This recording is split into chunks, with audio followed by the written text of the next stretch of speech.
Okay, I strongly believe that people who are on time should not wait for people who are not on time. So while we will still get more people to come in, I'm sure they will join in a little later. I still think that to, to respect the time of everyone who has joined on time, let's just get started. Thank you everyone for joining this month's HR Special Interest Group meeting. This is going to be an interesting session. Just to add some context to the session today, one of the things that I'm consistently hearing from every customer, every CIO, every CHRO that I talk to is the challenge when it comes to talent. Hiring good quality talent is a challenge. Retaining high quality talent is a challenge. And a lot of digital transformation initiatives today are struggling because they are not able to get the right kind of talent in their organization so that they can actually drive some of these transformation initiatives forward. I was talking to the vice chairman of Asian Paints yesterday as part of the LinkedIn Live that I do, Lunch and Learn.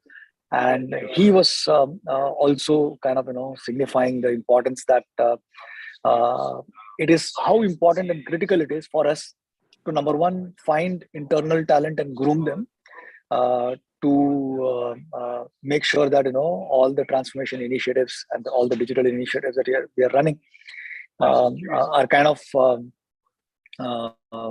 driven to their logical conclusion, and not get held up because of lack of talent.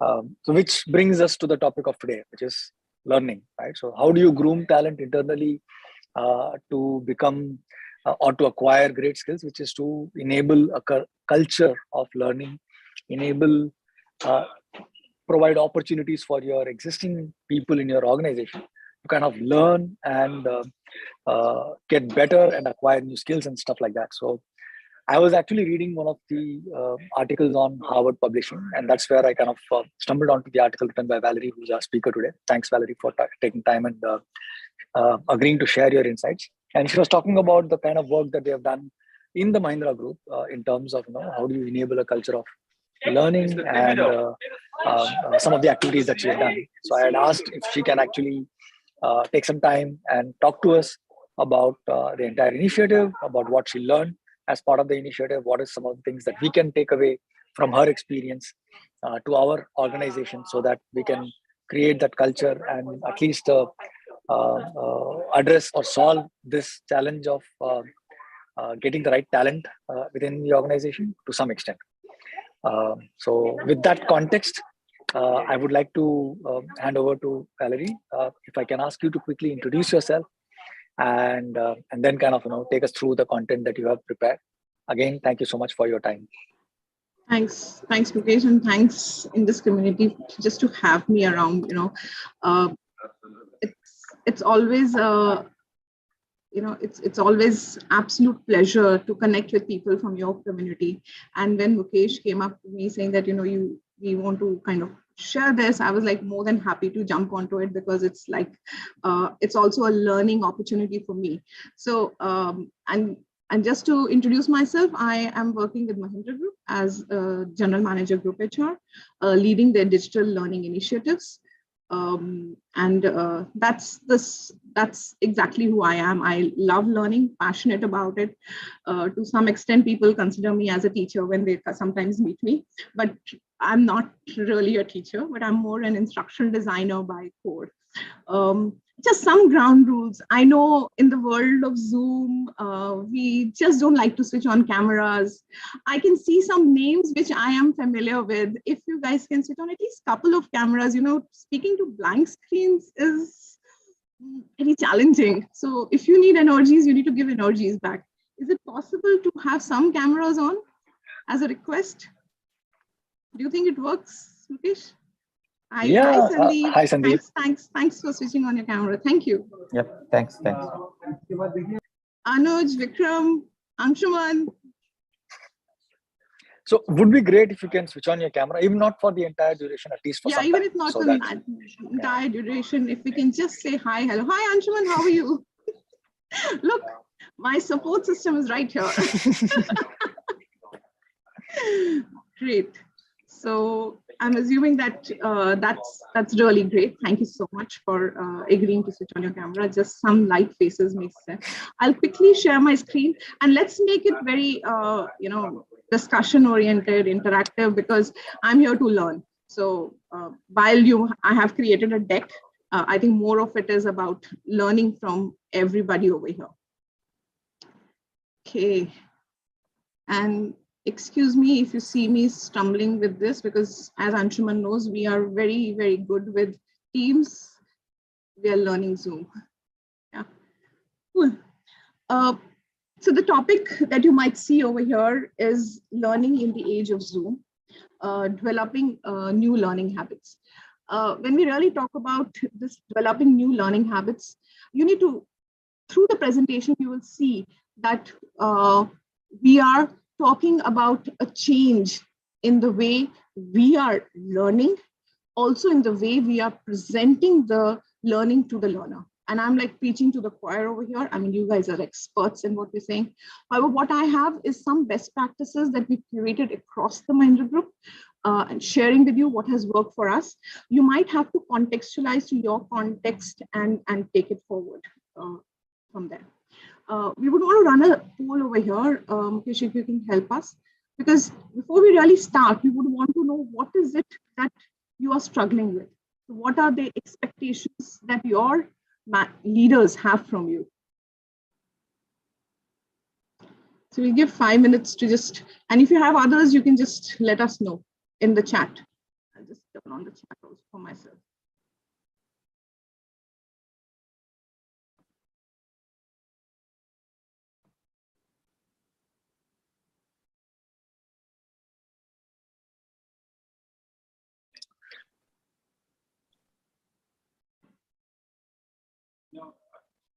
No, don't change anything. Don't do anything weird. Did somebody tell you to modify the list price? So, yeah, I know. Okay, very, very interesting how the scales are moving up and down. So so most of us are okay. The three people who still need to respond. I think it's one is you, one is me. So Okay. there's only one person that's not okay. responded. Okay. So I think let's end the poll. Let me share the results. So what? So are you ending it? Is that? Yeah, I just ended it and yeah, I'm sharing the results. So very, very, very interesting that all of us are kind of struggling with it. When we enter the CHRO's room or the our leaders' room, they say, what are the future skills and capabilities? Give me an outcome-based learning, and that's what has put you and me into such boardrooms and discussions where we've become so important. And interestingly, there are no other options. Are there any other options that you would want to add in the chat? Because I'm also kind of adding this to my repository of any challenges that you face or any expectations that you have in your leaders' organizations. Do you have anything on chat that you would want to share? So I have one. Yes. A lot of times what I see is leaders want everyone else to learn, but leaders themselves don't want to attend any of the learning sessions. So that actually, in my opinion, is the biggest challenge, because if the employees don't see leaders actually attending those sessions and learning, the employees feel that they also have the right to not attend or not take the learning exercise seriously. Right. I'm very well articulated, and I'm glad you brought this up. And we call it walk the talk for the leaders, right? And what we say is, but pre-COVID, they were okay just to come and do ribbon cutting and say, you know what, here you started. It's you now. You please hand them back to the learning team and say, okay, now you learn. While now the expectation is, whatever you're expecting us to do, please do it yourself. Show it. So what you're saying is we also need to have leaders involved in this journey that we're looking at when we're talking about the culture. Okay. Yeah. So how do I should just say close and then move forward? I've done that. So maybe if you want me to run the next poll, I can do the next poll right away. Yeah, let's run the next poll, please, because we would want to kind of see how the expectations and challenges, what we would want to kind of pick them up. So these are the challenges that you really feel.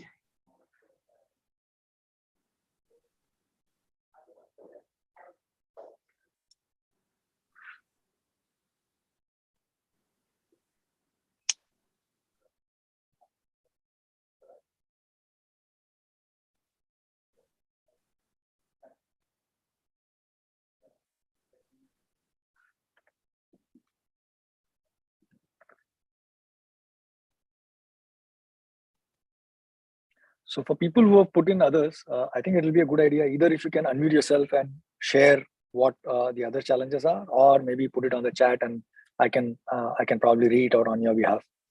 Either way works. It would be great to hear your voices. So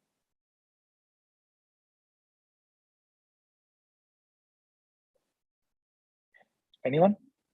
And as people get chocolate for the error on the slide. If you can point out the error on the slide. Virtual chocolates, huh? Okay. So let's first come to the others, because it will be nice to know. So if you don't want to unmute, you can please type on the chat. What are your challenges that you're facing?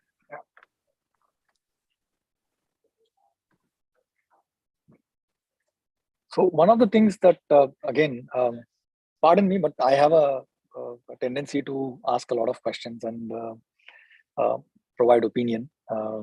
It's a job hazard for me. So one of the challenges that I see, again, personally, for me and for people around me, is the fact that a lot of times, culturally, we feel that, we know everything. So we don't need to do any formal learning at all. मुझे सब आता है. Is the kind of attitude at times that becomes a hindrance to be open to learn new skill sets, and that becomes a challenge, and that makes careers stagnate. And that's again just my observation based on my and people around me, their experience. Perfect. Richa says leaders sometimes not able to articulate the needs for their team and also not able to align with business strategies in the long term. It's also a very valid challenge that a lot of times learning L&D organizations face. Yes. And Vikram says one of the challenges that we at Godrej have is to get the buy-in from the learners that they need to learn new skills in a specific area. Quite similar to what I said. you are saying, like they think they know it all, or there is no buy-in to get into the specific areas. Yeah. Fantastic. So we have got top 3 runners over here, which says, work is prioritized over learning by the manager. Learners don't have time or don't have intention. So can I club into one? Don't have time and don't have intention. And the other is maybe the leader himself is not able to articulate. And that also brings us back to the first point that Mukesh tried to highlight. If I'm not involved in it, I'll not be able to do it. If I'm not articulating it well because I'm perhaps not involved in it and I myself don't see that value adding. There's a new message which is there, which says, even if training needs are identified, they're not implemented in real time. So really serving up in real time is what we're looking at, which is where I think somewhere our technology helps in. Not sure if the fact that they know it more or our learning experiences are not good enough to sell the need to them to learn. Fantastic. So what he's saying is that are we able to really understand a customer if to serve it up and promote learning within our organization? In fact, Vikram, also, I think, go ahead. I think also what Vikram is alluding to is the fact that the content or the learning material that a lot of times we have is probably not interesting, engaging, or deep enough for people to stay interested in learning. So even if somebody starts a learning curriculum, a lot of times they don't finish. I mean, this is my personal experience. I've started so many courses on Coursera.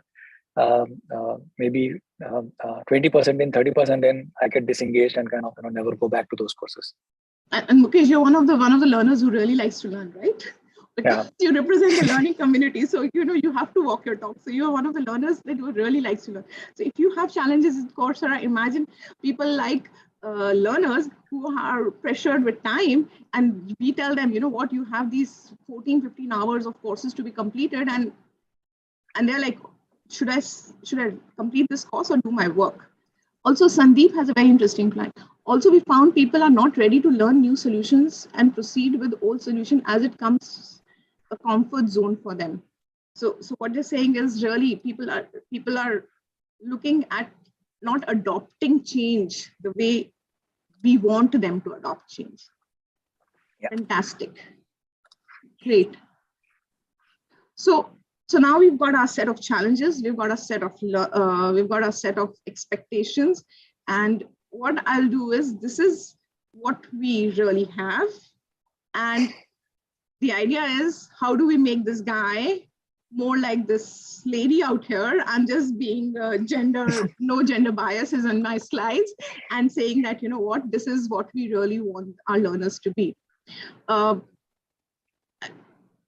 With this as the context and this as the expectation, what the next set of ideas are, things that we've tried to do in our journey in last 9 to 10 months, even before that. In fact, Anshuman can say, you know, we were there before that also, we've been trying. Mind you, we've stumbled, we've failed, and our leadership has supported. So anything that you see is not that, you know, it was done in one go. We failed many times. We got up again and we started doing. So now, if this is where we want to transition, and we are still transitioning, then what we will try and do is look into really who this customer is. In fact, what I say is, let's look at our learner as a customer and learning as a product. So if we really look at the customer as a product, when you're trying to sell a product, you first always look at the purpose. And what is it that you're trying to help the learner achieve, or what need are you helping your learner or your customer plug in or fulfill? And that's where the entire idea of plugging into the purpose. A small quote from Eric Thompson. He's one of the motivational speakers that I follow. When you find your why, we just don't hit the snooze button. So now, how do we help find this why? A very small experiment, what we did in Mahindra Group was, and we had done this at a very early stage. In fact, we had done this in 2018. We ran a group-wide project and used design thinking to really identify and involve our learners early in the stage. What you see is a sample empathy map of a software developer. So you can see that this input has come from TechM. I read this somewhere: fail is nothing but first attempt in learning. Absolutely, completely agree. So what we did was, we really looked at this, use design thinking as a way of identifying who our learners are. What is it that they really want? And this exercise was deliberately not trying to find out their learning needs, but trying to find out their learning habits, trying to find out the problems or challenges as a learner that I was facing, and trying to find out how we can really resolve these when we really get into the process of fulfilling these needs. These were the themes that came out of the process. There are 4 themes that came out of the process. What our learners want is pride of learning, being relevant. So they want to continue to be relevant. So they also want to be relevant. They want career growth. All of us want career growth. They want time for friends and family, and they want to be an entrepreneur. So maybe it was very specific to the Mahindra context, but a lot of our learners want to explore entrepreneurship. And mind you, I say, you know, though we had done this in 2018, this research is still relevant post-COVID. I mean, we still go back to this research, we still go back to these personas and empathy maps to find how and where we can plug in these needs. What we did was, we picked up these themes and tried to plug into different areas of our solutioning. Mukesh, I have my chat off. In case there are any questions, you can just... I'll manage, don't worry. Yeah, perfect. Okay, just struggling here. So one of us really spoke about design, right? We said that the learning, whatever we're serving up to them, is it really the thing that they want? So if you have your purpose and your need identified, and one of the needs which is coming is really career growth, it is pride to learn. What we tried to really do was plug in all of these things into our design journeys. So we design journeys which are more related and help them apply. I'm sure all of you have heard, if the best way to learn is is by doing, by experiencing. However, there's a new McKinsey research which has come, which also talks about implementation in the sense that I experience it, I do it, I fail, and I kind of share it with my community and implement it at a large scale. Now, this is where technology comes in. This is where really, our partners like SAP and LXP come into the picture to help us do this. And this is kind of sample journey that we created for Mahindra Group in the for our manufacturing employees. You can see that we've got the pathways defined, we've got the objective defined. However, what we've done is we've intertwined everything into this, in the sense we are motivating the learner, we are giving them reason to perform and opportunities to perform that, we are giving them assessments. And perhaps, Mukesh, this is where perhaps the Coursera does not work well for us, because Coursera, you are limited only to assessments. And one of the new offerings that Coursera, after a lot of discussions, was they are offering something called Projects Now. But who's reviewing those projects? So what we've also got is at different points in time, getting SMEs to review this project. When you see this, you're like, all of this we know all of this. The beauty of all of this comes in when you have it all in one way, as a design of it. So I'm happy to take some questions here.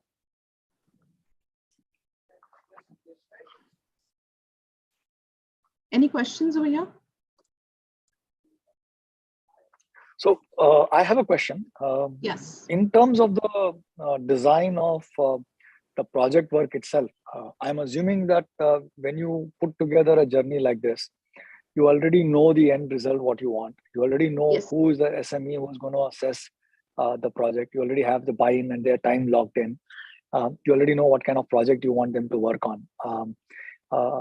Is that right? If yes, then how much control does the learner have to influence on the project that he or she wants to do? Yeah. So when we did this journey specifically, Mukesh, we actually gave them options. Okay. We gave them options to curate their projects. We said, okay, what is it that your business or your department wants? Okay. So we asked them to curate those jobs. The end objective was always that they should be able to create data models for their organization. So that was the biggest ask that our manufacturing head had. So each of them, before they started with the journey, identified those outcomes or those projects. And that's when the SMEs came in to say, validated that are they meeting the learning objectives? Are they going to will the project really help them to apply everything they've learned, or at least 80% of what they've learned? And how much control did they have in terms of where they wanted to stop? Can they decide that they want to just stop at foundation, or everyone had to go through the entire pathway?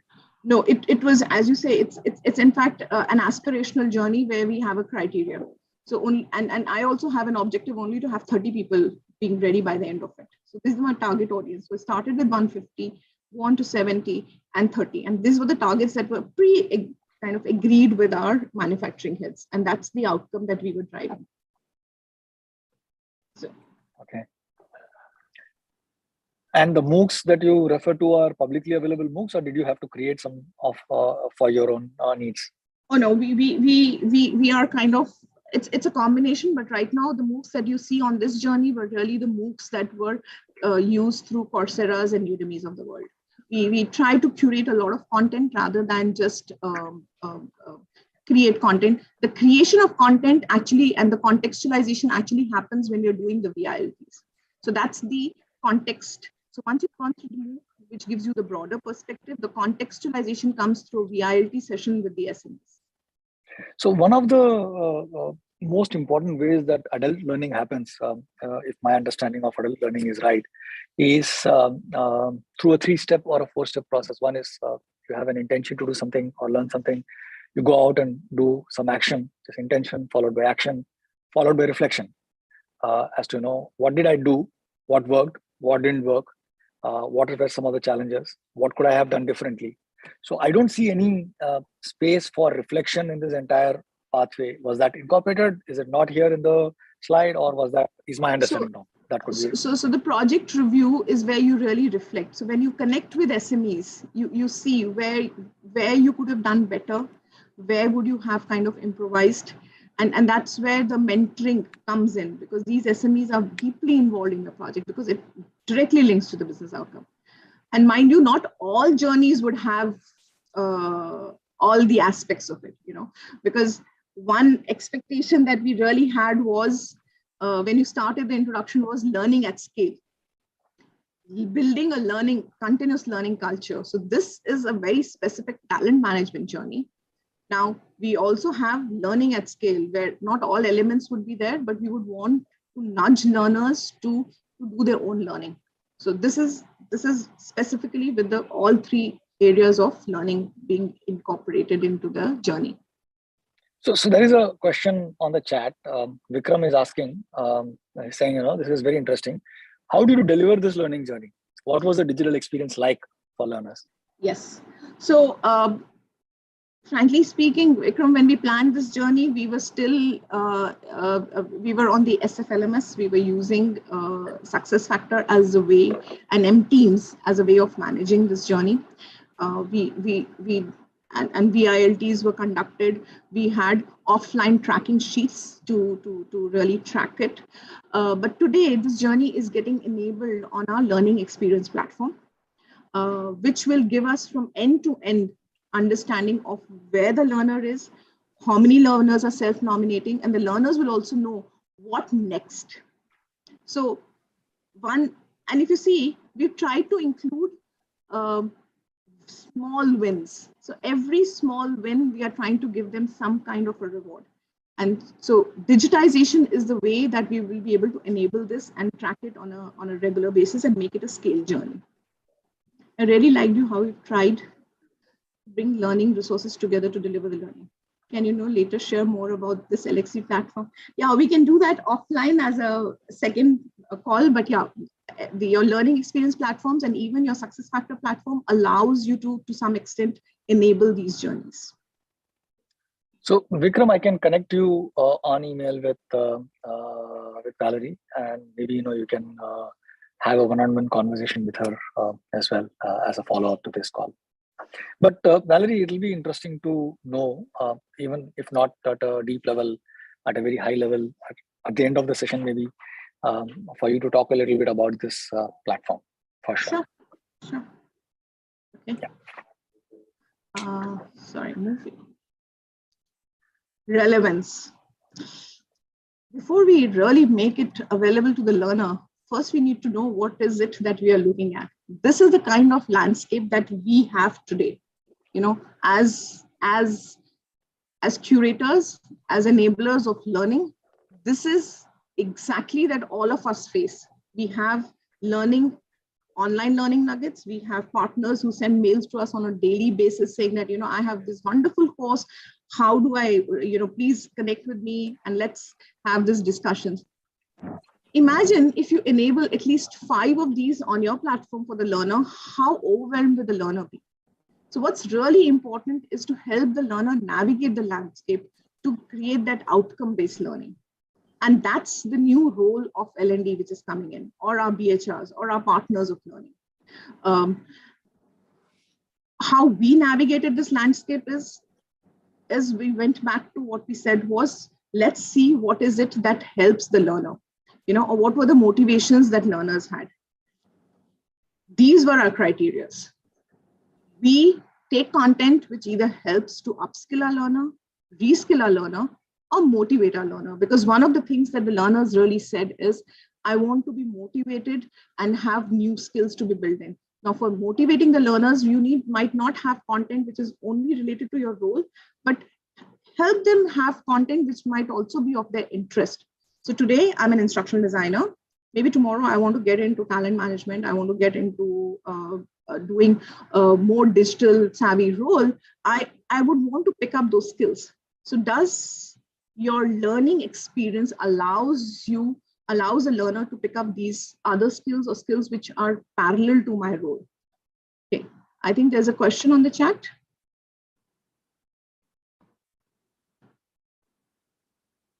Okay, Sorry, I thought there was a question. I missed that point. No, Valerie, there is no questions. Yeah, sorry. Moving on to the fourth point, which is really for me the summarization of what we really do at Mahindra Group. Let's provide an ecosystem. While you saw your first 3 points was something that you had to build new habits for, or you had to pick up things from. What really impacts the learner is how do you build the learning experience or the ecosystem for learning. This is where the learning habits for the learners come in. Reward behaviors that you want them to pick up as habits, and that was the mantra that we allowed. We said, okay, we will pick up behaviors which will help us make learners more active learners. So we had institutionalized something called an active learner award. We want learning to be part of meetings. So in Mahindra Partners, a lot of meetings started with something called learning cafes. A 15 minutes connect of a group leadership meeting would start with a sharing of learning. 15 minutes, everybody will share what they thought was the right thing or what they had learned in past.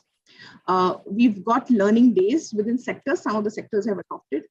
Credit points, all of us have used it in the past. Certificates and badges, we all kind of like to give to the learners, and learners like to flaunt it. It's almost like flaunting my learning on LinkedIn. Communities of practice and mentors. So these are the habits which we really feel enable our learners to get into the habit of learning or create a continuous learning culture. Any questions on this slide?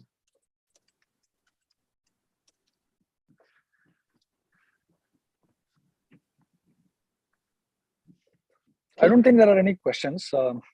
Any comments? So one of the things that I have seen, at least from my personal experiences, that if I have time and if I have interests that clearly articulated interest for myself and access to content that actually is relevant from that interest or motivation point of view, learning happens. All three needs to come together at some level. One is you need to have time or dedicated time for learning. You need to have identified topics of interest that you want to learn and access to the content that you're wanting to learn.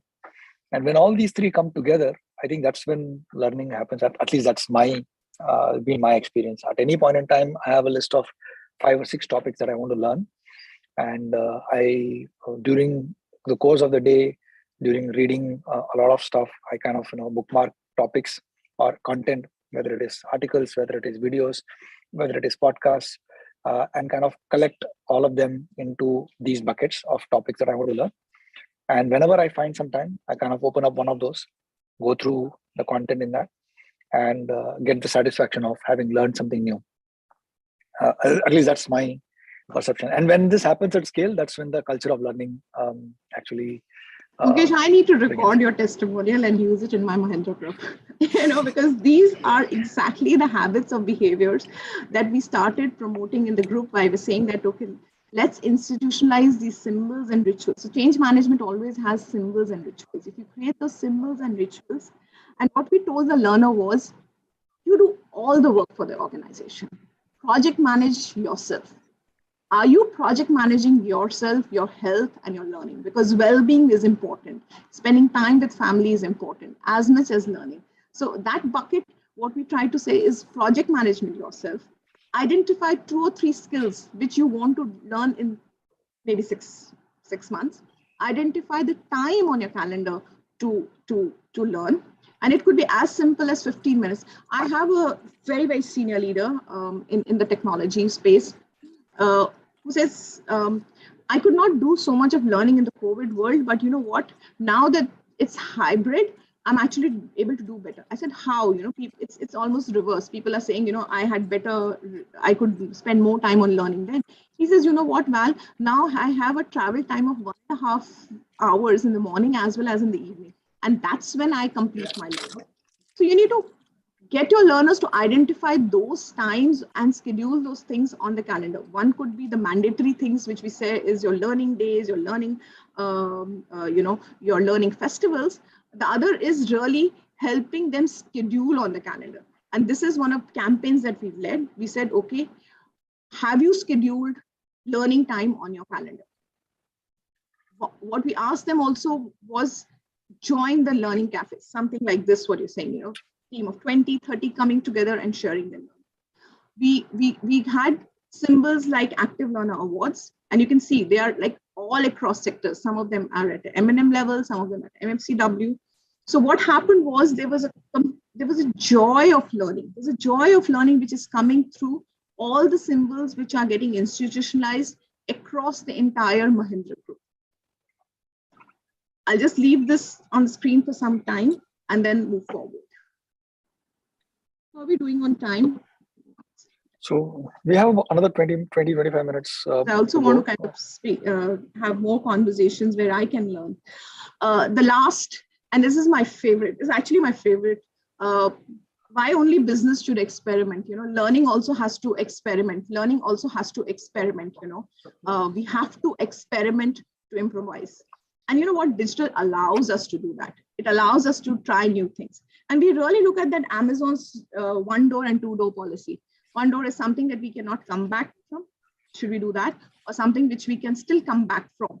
And we try to bucket our initiatives in the two door, where we can go. There is an in and out at the same time. One of the big risks, and if Anshuman is still there on the chat, we took was doing the Mahindra Learning Festival in the week of February, first week of February. We did it for the first time. We had only 2 months to prepare for it. What it helped us do was really get all the learners across the group, around 13,500 learners across the group onto these 3 days, bringing learning as a focus. But one of the things that really helped us anchor was New Year's. So what we said was, New Year is the time to resolve. That is a time that you really resolve for learning also. Can you resolve for learning? And we kind of led up this campaign to do the learning festival. And now every quarter, we are planning to do the sessions with new speakers to help build the culture of learning. So these are some of the symbols. And you can see, the tagline right there is joy of learning. So we move from fear of learning to really joy of learning.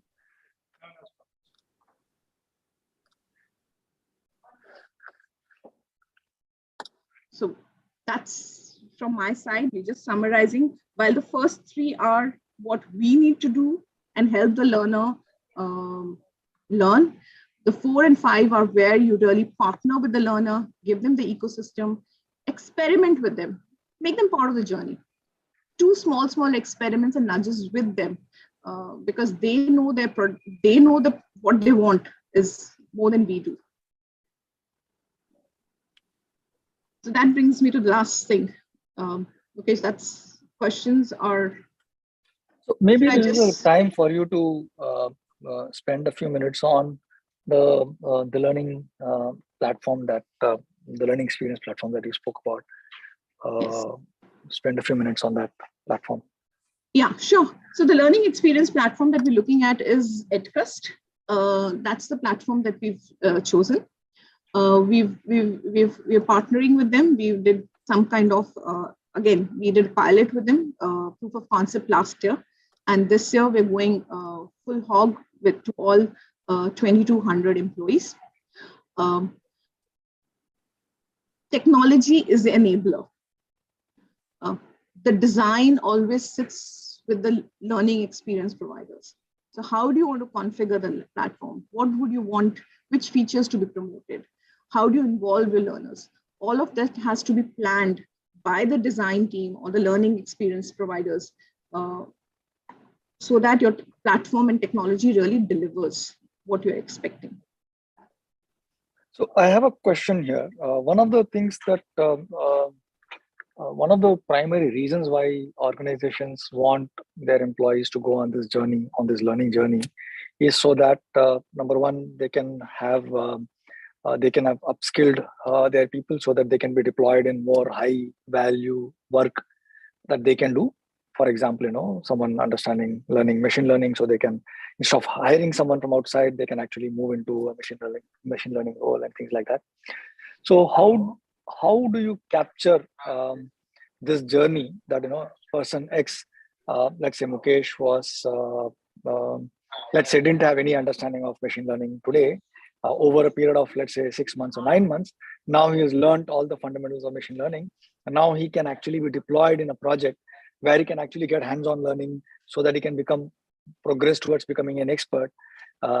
So when you are trying to hire a person with machine learning experience, you actually look at your existing set of people and see if there is anyone ready to be deployed. Is that already done? Is that in the plans?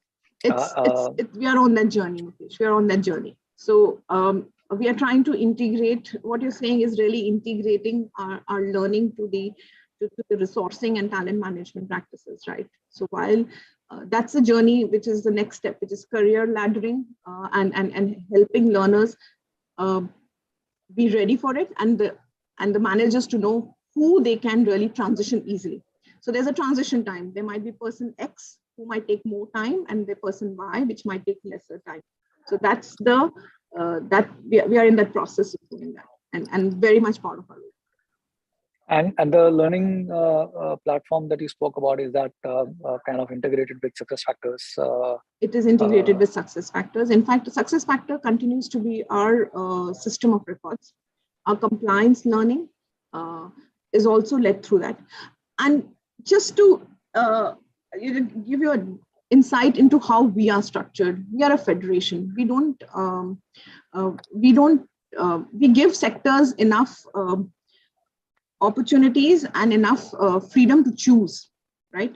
So there are certain sectors who would move to at cost, but there are a lot of around 30,000 employees who are going to continue to use SuccessFactor as their learning partner or their learning repository, right? Now, while with the learning experience platform, we are able to do certain experiences for my at-cost employees, we are trying to replicate similar for my people who are there on SuccessFactor.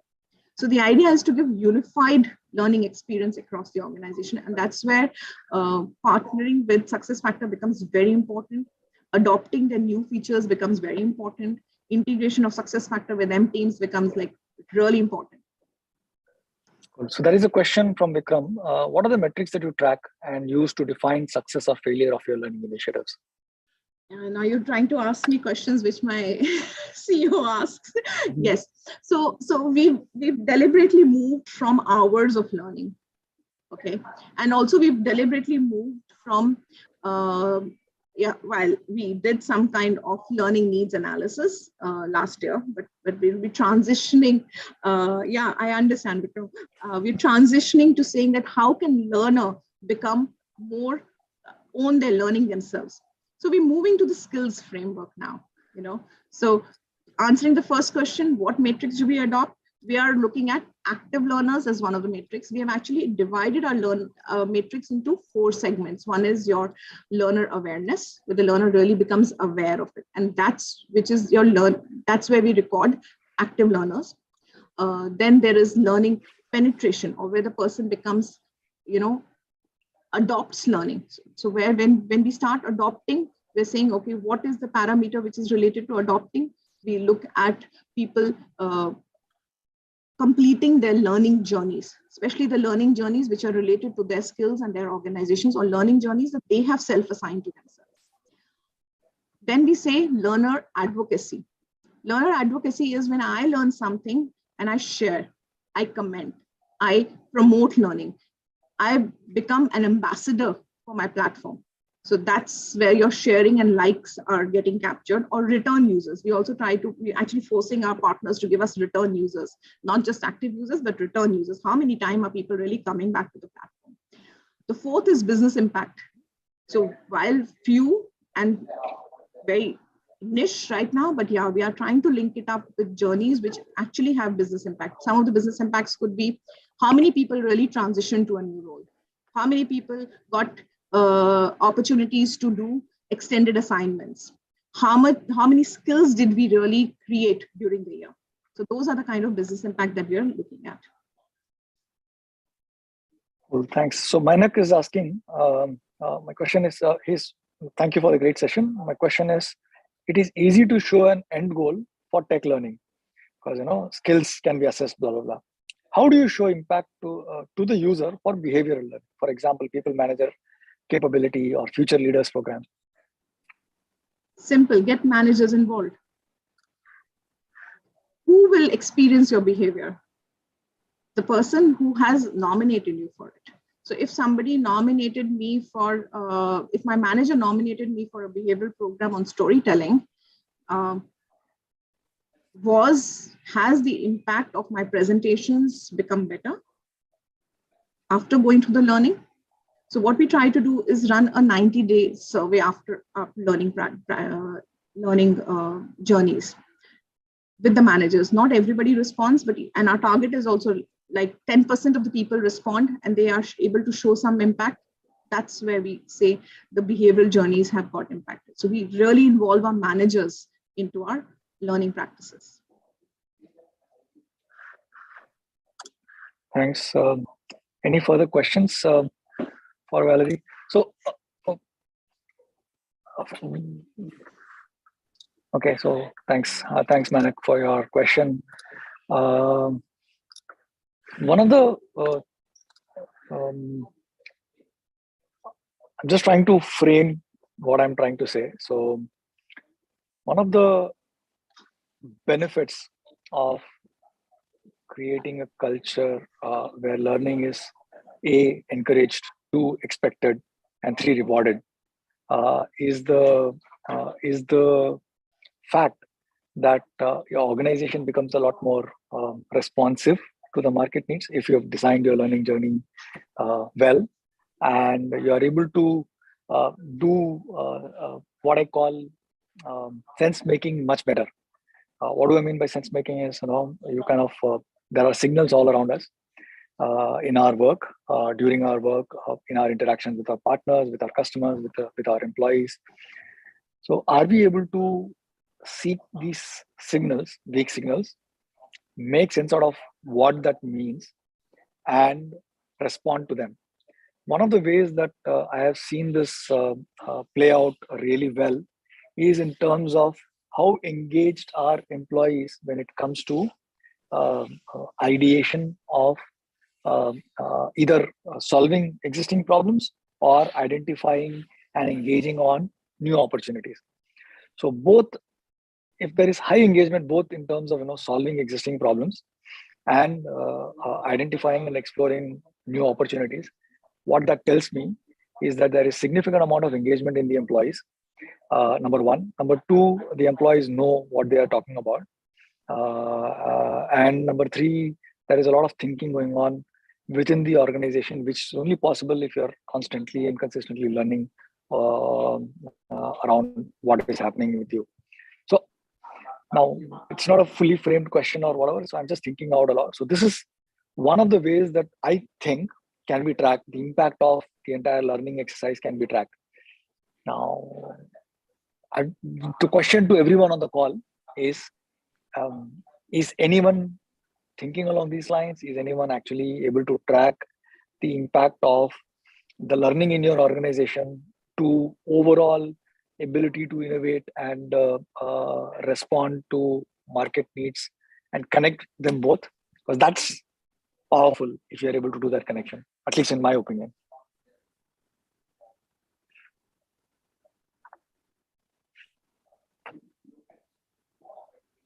I don't know, did I make sense? I mean, at least in my mind, I made sense. But hearing the silence, I'm wondering whether I made sense or not. You've made sense. You've made so much of sense that we don't have the answer to the question that you've asked, because you're putting us in even more difficult shoes. What you're saying is an epitome, a level where the entire organization is learning. And perhaps there are certain organizations that Google and Apple are at that level, where almost everything is linked to learning and everything has an impact. And as somebody said, tech learning and making impact and sense of that is very easy, because that's tech guys are easiest to learn. They are the easiest cohort. You just open up platforms for them, they will learn because they're always learning. They're learning on their own. They have to, otherwise they will not be able to perform their job. But how do you do it for the larger organization is where the journey begins and where we are. So that's the next business impact situation that we want to be. Yes, but just to tell you that if you create rituals and symbols on your way when you're promoting this learning culture, that sense making will start coming in. I mean, it's like people will know, okay, if I do this, I get this. If I do this, I get this. So that's my thinking. And I think Vikram is also saying that it's about linking learning investment to business outcomes. So that's exactly. You might have learning engagement data, learning completion data, but linking that to business outcome is very, very difficult, right? So even in our journey, we've kept business impact as phase 2. So the roadmap is really awareness, make adoption, and advocacy. The moment people are advocacy, they themselves will start showing business impact, and we'll be able to show that. Interesting.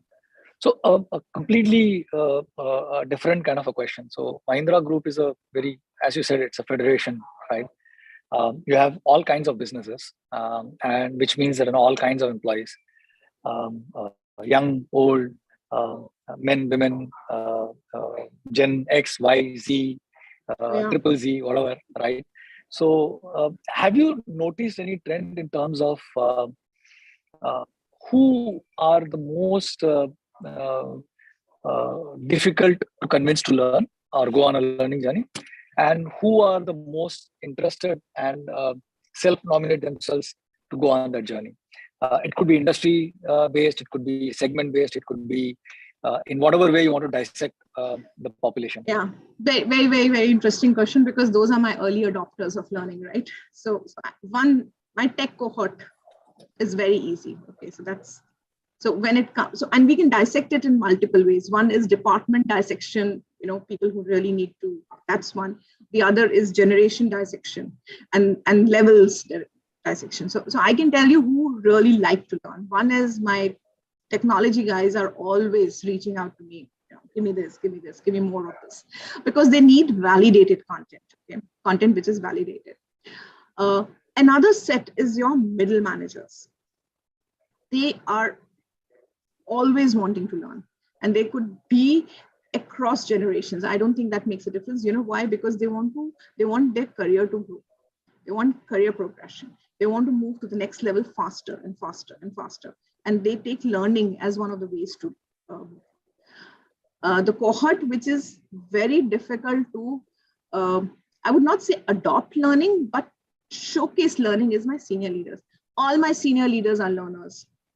I know that, because they not only promote learning as in terms of vocally saying, but I also know when I interact with them, they are always updated about the new things which are happening.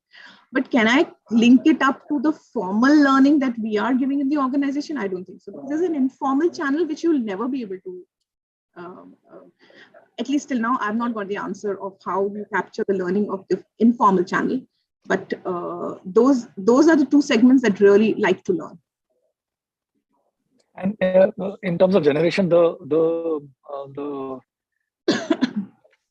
perception is that the younger the people are, the more they are open to learning, and the older the people are, the more close they are to learning. Is that perception real, or is that just that? Let's have others also answering, because there are different groups over here. I'm sure people of different organizations. If people on the chat can answer their perception, in Mahindra Group, all of us learn because it comes from the top. Mr. Anand Mahindra, he's an alumnus of Harvard. He's been promoting learning for years and years, and one of the levers, he says, of development is learn.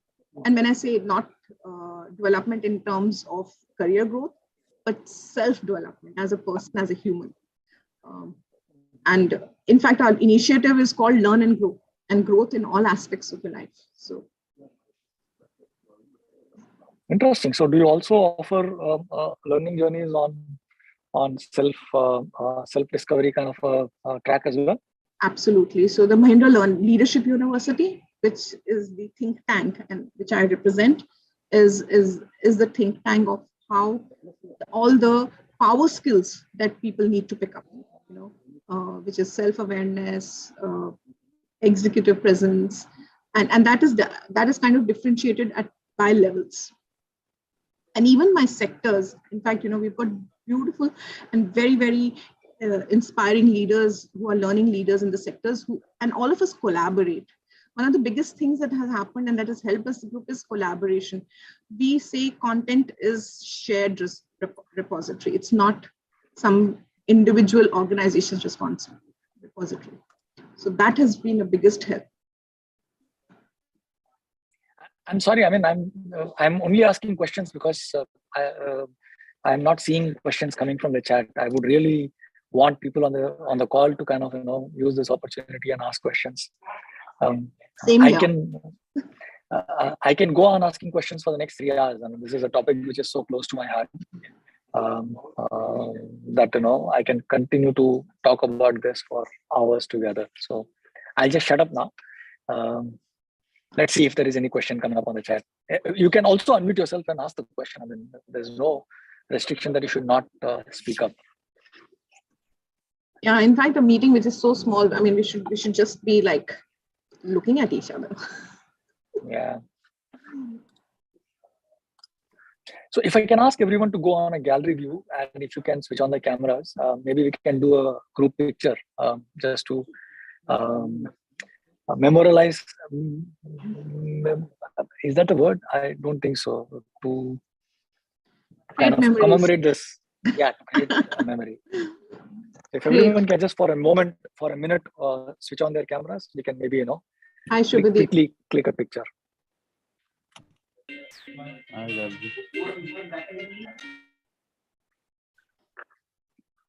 Hi, Digambar.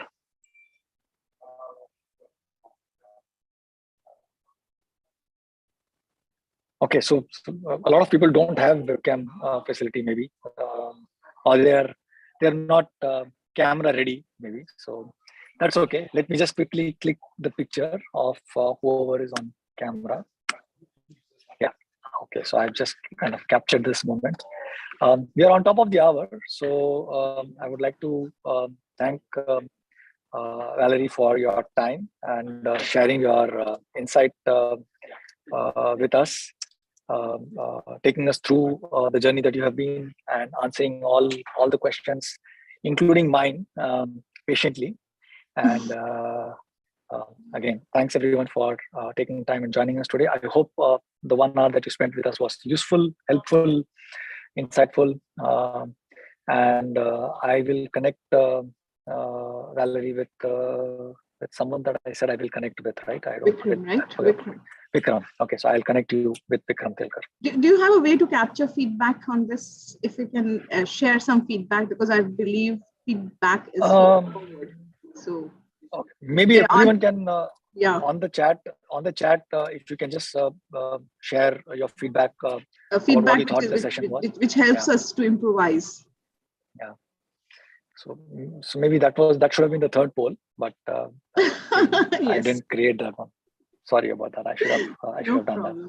No problem. On the chat, if you can just say some nice words about Valerie. No. Feedback. Feedback, which is just to improvise. Okay, so you can give her feedback. You can give nice words about me. feedback also. That's okay, because that's and nice words about me. Yeah, give him nice words. Okay, they're not even giving feedback. Okay, Rajiv says so there thumbs up. Good, even Rajiv, that works. Thank you. So if you can just give a thumbs up or do a reaction. Yeah, some reactions so that there's energy that takes me through the flow. Okay, thank you, Subhadeep. Thank you, Subhadeep. Thanks, Rajiv. Great. Cool. I think I really enjoyed.